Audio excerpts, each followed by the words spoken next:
Hello everyone, I'm Maratrika Bhaumik and I welcome you all to another episode of Courts This Week on Live Law, where we update you about all the important legal developments that took place all through last week. We will begin with developments from the Supreme Court of India and then move on to High Courts and other subordinate courts. If you like the content on our YouTube channel, it would mean a lot to us if you could please like and subscribe to our channel. Let's begin. The Supreme Court has dismissed petitions filed by doctors who are aspirants of the NEET PG examination seeking to postpone the exam scheduled on March 5th by 3 months. A bench comprising Justices S. Ravinder Bhatt and Dipankar Datta refused to entertain the petitions filed by candidates who complained that they are getting less time to prepare for exams as their internships are ongoing.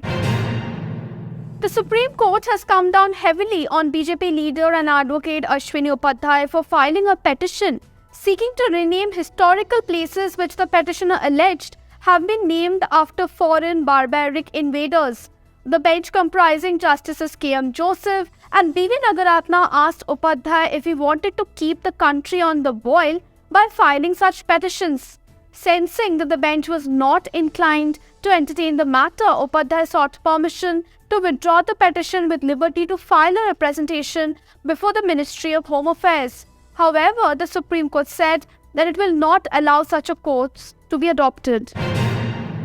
The Supreme Court has held that the National Green Tribunal has powers to execute its orders as decrees of civil court under Section 25 of the NGT Act. A bench comprising Chief Justice D.Y. Chandrachud, Justice P.S. Narasimha and Justice J.B. Pardiwala held that the NGT was entrusted with the power to ensure that its orders are duly complied with. In an important development, the Supreme Court of India has refused to entertain a petition filed by Manish Sisodia, former Deputy Chief Minister of Delhi, challenging the arrest by the Central Bureau of Investigation in an alleged case of corruption relating to the now scrapped excise policy. The bench comprising Chief Justice of India, D.Y. Chandrachud, Justice P.S. Narasimha said that the Sisodia has alternative remedies available before the High Court and accordingly asked him to pursue them instead of directly invoking the jurisdiction of the Supreme Court under Article 32 of the Constitution. The Punjab governor has informed the Supreme Court that he has summoned the Budget Assembly of Punjab Assembly from March 3rd. Solicitor General of India Tushar Mehta, appearing on behalf of the governor, made this particular statement before a bench comprising Chief Justice of India D.Y. Chandrachud and Justice P.S. Narasimha, which was hearing a petition filed by the Punjab government against the refusal of the governor to summon the assembly. The Supreme Court has recently set aside a condition imposed by the Delhi High Court, which had allowed a victim of domestic violence to lead evidence during trial subject to payment of Rs 20,000 per witness. A bench of Justices V. Ramasubramaniam and Pankaj Mittal held that it's not open for courts to place such onerous conditions. Apart from being impermissible in law, the condition is more like a penalty for the appellant not proceeding with the trial, the court explained.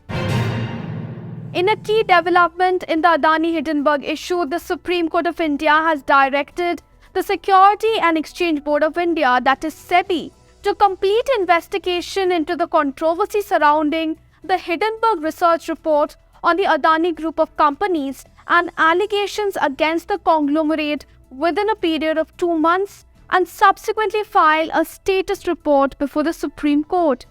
Importantly, the bench comprising Chief Justice of India D.Y. Chandrachud, Justice P.S. Narasimha and Justice J.B. Pardiwala has also set up an expert committee headed by retired Justice A.M. Sapre to look into the issue arising out of the Hindenburg report. In a significant verdict, the Supreme Court of India has held that the appointment of members of the Election Commission of India should be done on the advice of a committee comprising the Prime Minister, Chief Justice of India, and the leader of the opposition or the leader of a single largest opposition party in the Lok Sabha.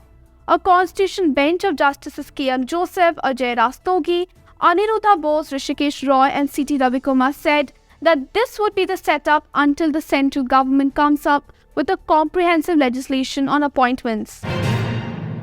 The Supreme Court, in a strongly worded judgment, said that investigations in the corruption cases are themselves turning into bigger scams, as it is not in all cases that people accused of corruption are being made to face prosecution by the investigating agencies due to the blessings of the ruling dispensation.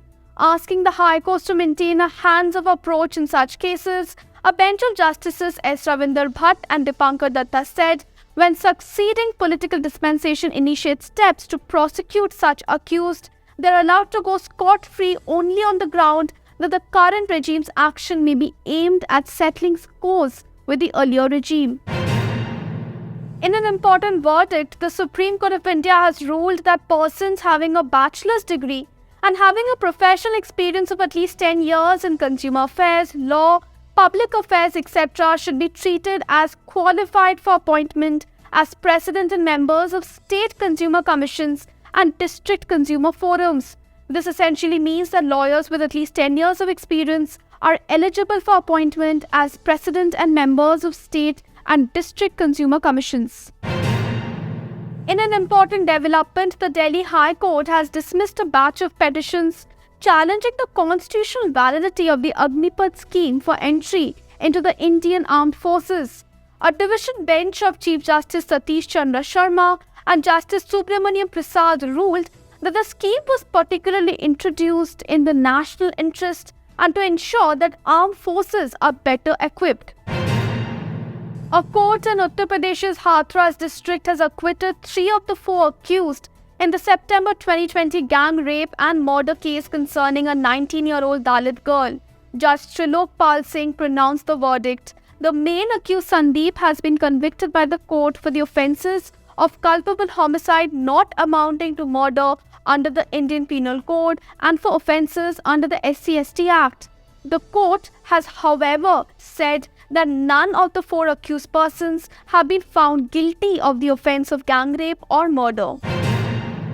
Observing that the trial court gave cryptic reasoning while refusing Bhima Koregaon's accused Gautam Navlakha's bail plea, the Bombay High Court this week directed Special NIA Court to hear and decide the case afresh.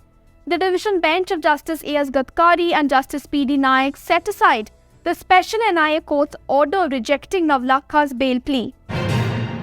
Thank you.